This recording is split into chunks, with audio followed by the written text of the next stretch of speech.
Hello, my name is Annika Voorhees. Thank you for joining me today. We're going to be looking at how to add a demo student and conduct a course review to make sure everything is working the way that we want it to. And that's in Desire to Learn specifically. So let's take a look. We'll go to Class List to start, and we're going to create a demo account.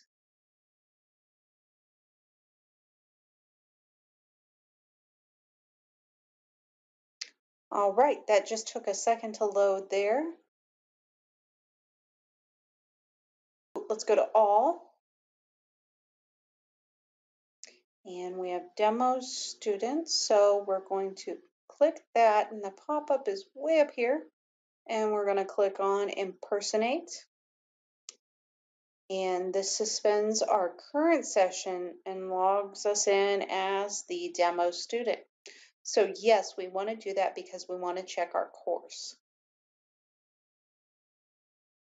All right, and as you can see, it reloads us, and up here at the top, it shows us that we are in here as the demo student.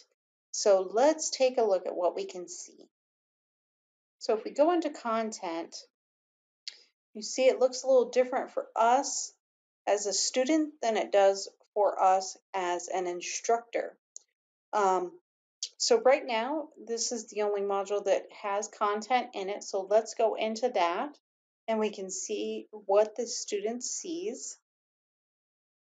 And we'll go back. And as you can see, it's a little bit different than the view that we have as an instructor. The students can't make changes. They can't add modules. They can't do all the administrative work that we do as an instructor.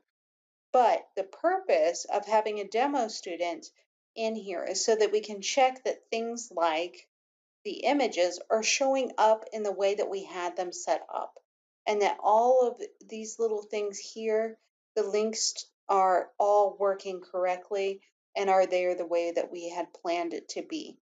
There are times where images or certain design elements that we put into the course are not always seen by students, and that's why we double check everything. We want to make sure everything is working the way that we planned for it to.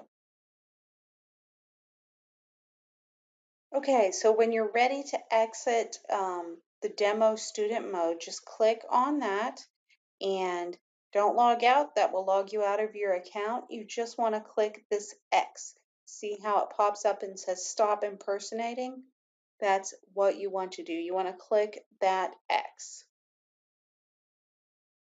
And then that takes us back to our instructor mode. Again, it is very, very important to make sure you are doing that for all of your courses to make sure everything in them is working. So you want to go into each page and each assignment to make sure everything is set up the way that you had planned and so that it works for your students. Thank you for joining me today.